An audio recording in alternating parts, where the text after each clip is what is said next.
just imagine the single most important event of your life happening in an unwelcoming, unattractive, medically loaded room. Imagine the person who made that single most important event in your life being there, having this experience, working her hardest, feeling alone, feeling unsupported. Of course, that event is your birth. Everybody was born, correct? That's something that is across the board, cultures, individual natures. This is something we all take for granted. We were all born. So this study is one. Get the Prezi forward button happening. Try to make the Prezi not too.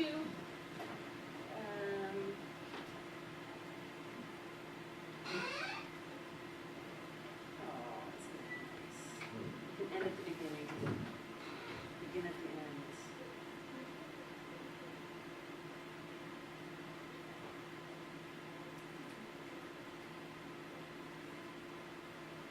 All right.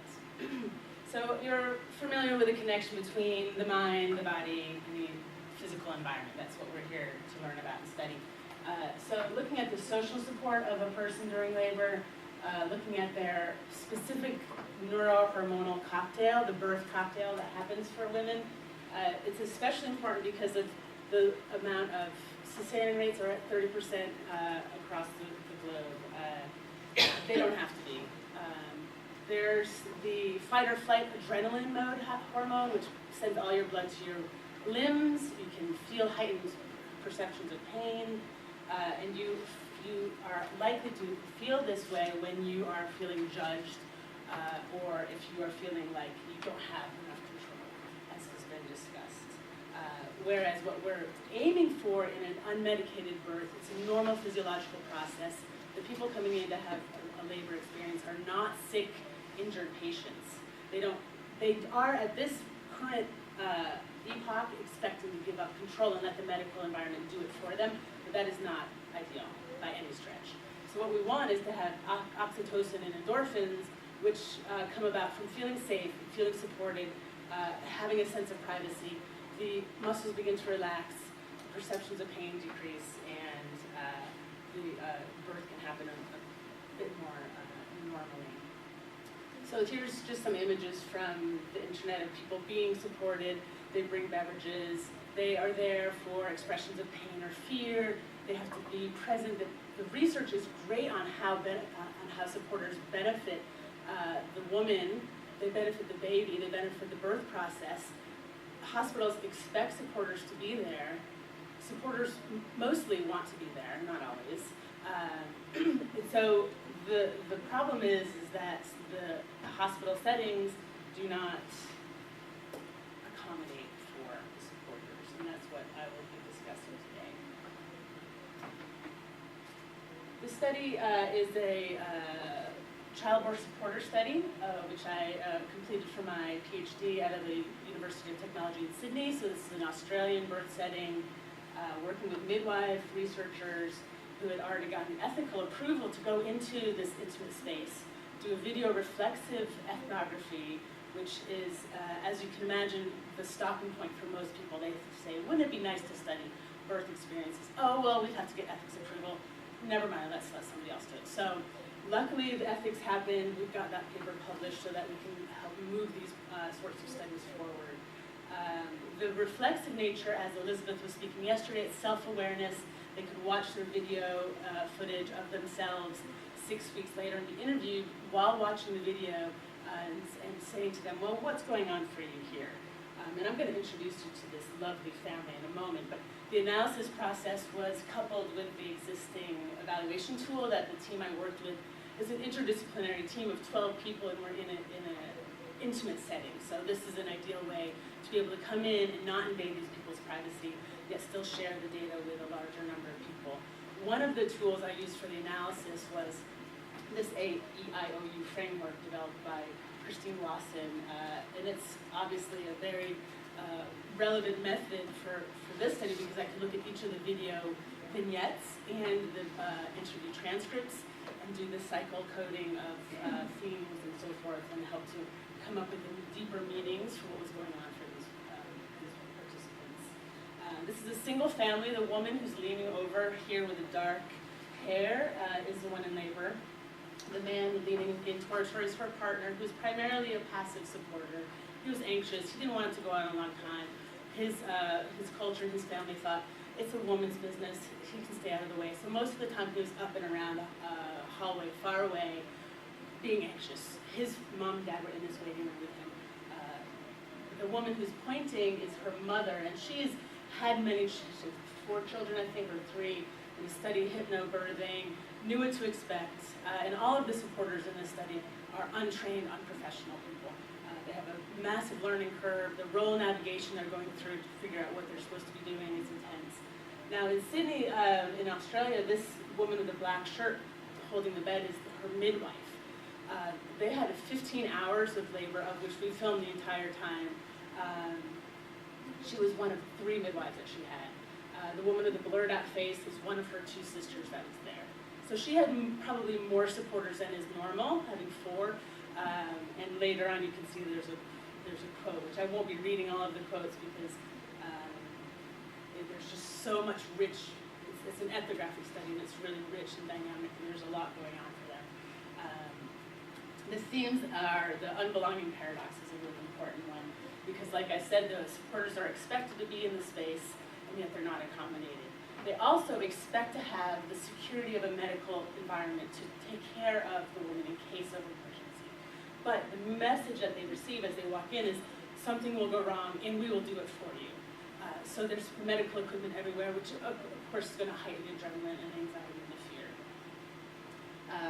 One interesting thing about women during usually towards the end of the late pregnancies, they start nesting. And so there's a couple of good studies about nest building behavior. And it's something that allows them to have this perception of control and to take over. So you can see the mom here trying to organize the space with the couch and move things around. It is tenuous. It's very difficult to know where can I go, what can I do to move things around. One way that they accomplished it was the mom supporter had grabbed a couple of pillows from their home and brought them to the hospital with her. So that's the pillow. Here you can see it's the only homey, the only feminine type object in the room. It will have a smell for the family that would help her feel better. But everywhere else there's, it's difficult to move out of instinct, she says. And her role, for the way she described it, was to minimize distractions, minimize disturbances. Another aspect of the unbelonging paradox is lack of control, as Claudio spoke about and others do as well. For example, they have an ensuite bathroom right next door with a tub in it, which this family was very happy to have that available to them. It's very dark. It was either a bright light on or a bright or just complete darkness. In a lot of cases, women in labor would like that. They want to retreat and have a cave sort of safe setting to go into. But having a dimmer, many of the supporters and the midwives would say some amount of control on the light would be important. Of course, aesthetically, there's no place to personalize. There's nothing you can bring in special mementos or inspirational photos or there's not a place to put that. Another aspect of the unbelonging paradox is it comes up in lots of these studies, and it's important to have that real privacy. This is very elusive privacy. From our field notes, we stepped outside of the room during a procedure, and we wrote in the notes, well, we're standing in the hallway and we can see in through the window, so we know when she's up and around again. There's a curtain that they can move in front of the window, but there's only one door in and out. So energetically speaking, if you have somebody just coming into the room, not necessarily knocking first, there's no transition time for the people in the space to prepare for that. This is during the middle of the night, so that it's a bit pixelated and hard to see clearly, but what she's doing there is holding onto a floor mat. The lack of space in the room, the floor mat was something that she could get on. Moving and having lots of different positions during labor is how you can help a baby to this end. Not laying in a bed. Prone is not ideal by any stretch. So the supporter mom had put the mat on the wall to get it out of the way, the woman in labor at one point said, "Oh, she's not verbalizing, but this is what her body did. She went over and held it. It's a darker place, it's soft, something that she could hold on to because there's not anywhere in the room that she feels like she can hold on." There's another image, I think it might be after this one, of her holding onto a sink, which it can't be that comfortable and it can't be that safe if people are pulling on the sinks. So as I've mentioned, the message that the room is communicating to the users of the space is very technocratic. It's steel everywhere, and it is very, very common, as the midwives say, that women are progressing in labor so rapidly, they're saying, "Oh, I have to get to the hospital." And as soon as they get there, the labor pace slows down dramatically, again and again and again, because of the medical nature of the space and the way that it messes with the hormone cocktail. You'll notice that the mom supporter is leaning over here. She is so calm and so loving. She's close, she's nurturing, she's talking soothingly to her daughter. And the amount of effort she's putting forth as this dyad, it's a supporter dyad. The team is the two of them. You can imagine that her back is getting quite sore.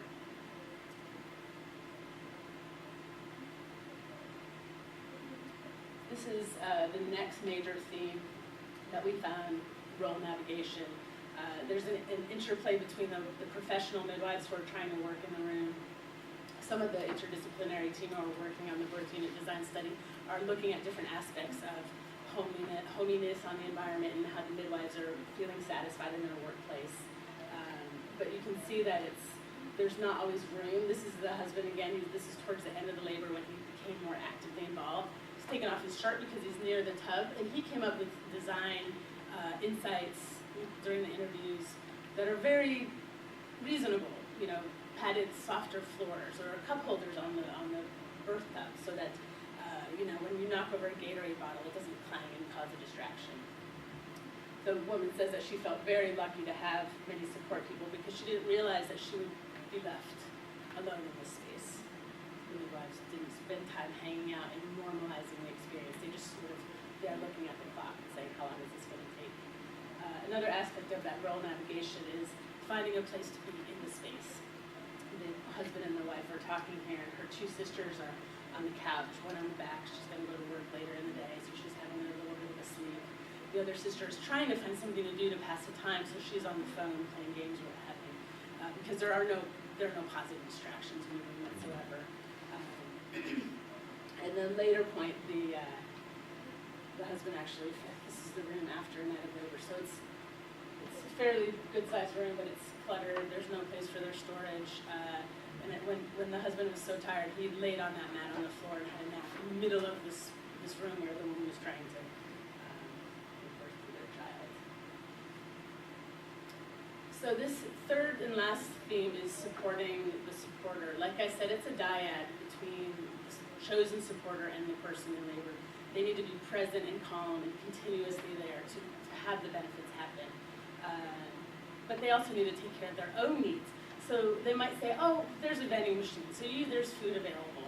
Well, there's a shared room up the hallway where they can use a plastic knife, spread butter on toast, have coffee out of a yucky styrofoam cup in a room that's meant for the midwives to work in. It is supposed to be for the families, but there's nothing about that space that says, yes, you're welcome to come in here and make a cup of tea and feel at home and relaxed. So there's many of the design insights I've come up with have to do with simple, ordinary things. This is not a medical, patient-driven sort of situation. The supporters end up feeling like patients, even though they are there as family members and are trying to be supportive.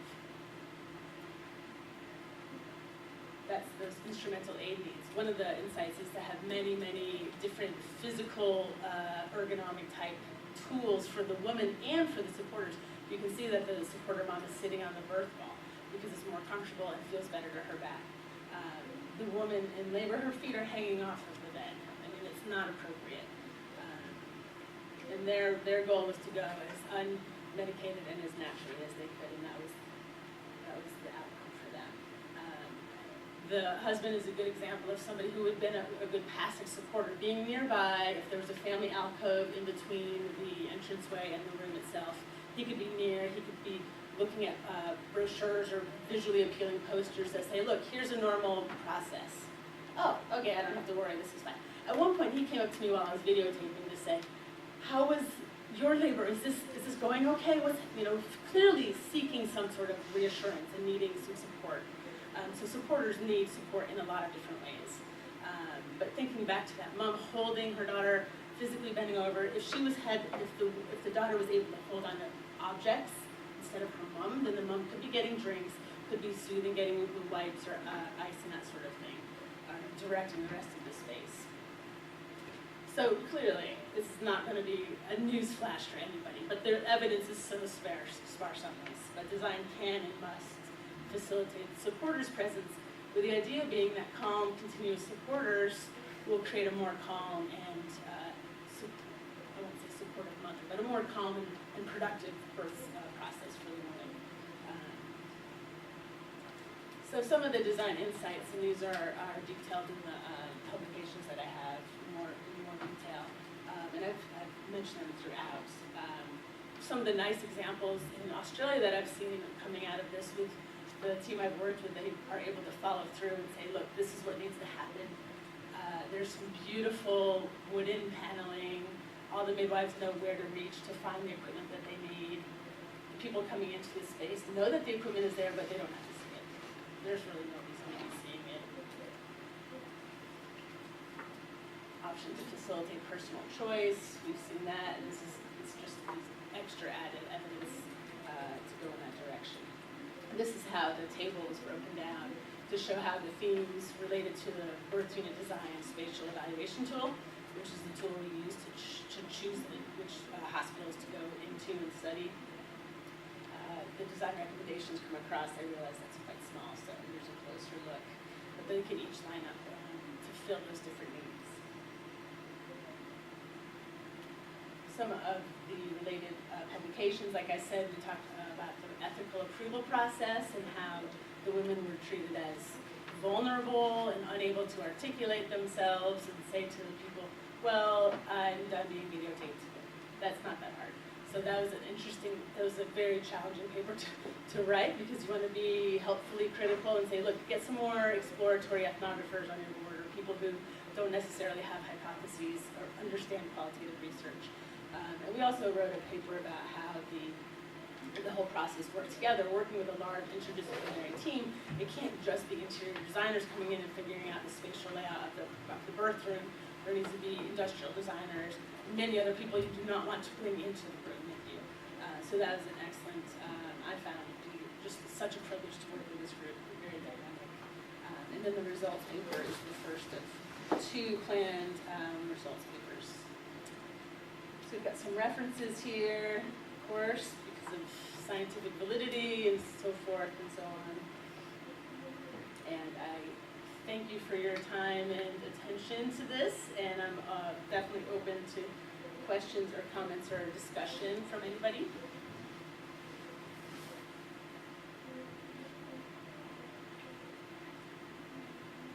I've covered everything that needs to be covered. I've said it all very eloquently. That's exciting. Thank you.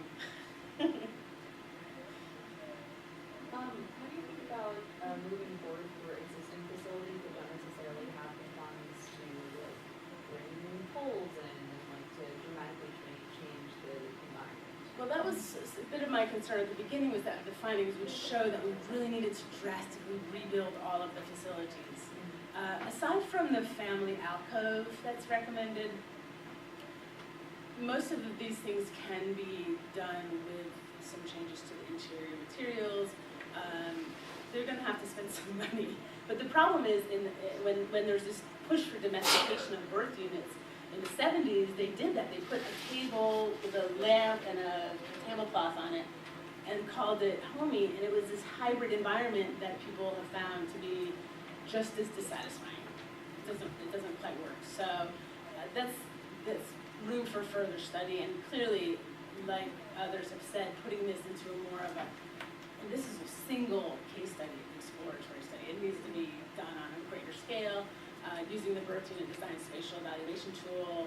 I was proposing to go and to different hospitals and go in and evaluate all of the existing some of the American hospitals and get a sense of where we're at with that. There's no baseline data for that. That is not chosen this year. Do you think there's any places here in Austin that do a good job of this? I'm not familiar with Austin. I work at the Boston Architectural College and I live in Oregon. I gave birth in Oregon, and there was a beautiful view out of the window I was in Oregon, and that was about it. I mean, it was a beautiful, lovely window view, which felt lovely to look out. But other than that, there were still the same messages. There was, lack of support from my supporters, lack of a calming environment for me. But it was it's individual differences matter. So I would love to know how the Austin childbirth scene is. I would love to know all of, to travel the country and see them all. But I must have funding, so I'm open to that. How common are the rolling tubs that we saw? In this hospital, there was not every room had them, but they were relatively common. So if another woman had already been using that space, this family would have come in with that as their top priority, wanting one, and not had access to it. Okay. Thank you all very much. Anything else? I'm looking at you because you've got your hand. You're having a discussion, and I know we have some time before you guys. I was just gonna ask whether you had worked with any, I guess, like more like mainstream birthing staff or situations. Like I know that midwives would probably be. The correlation in Australia, the midwives are like nurse, obstetric nurses, except for that they're in the hospital and they can be present. Whereas in America, the midwives tend to be more alternative. Although I do work with a few midwives in Oregon who have access to hospital privileges, is the way they term it, and it's a bit of a different organizational system. I guess my larger question is whether you've had any experience trying to disseminate this research within the more conventional birthing. Oh, sure. Yeah, I presented it at the International Confederacy of Midwives in Prague a couple of years ago. It was a triennial conference. So they're very receptive and they understand and they're saying, yes, we need more evidence. Let's keep working. We're not competitors. We need to, generate more data and insight into this. Yeah, it's going well. You guys have time to do it all, especially with a little regret. All right, thank you all.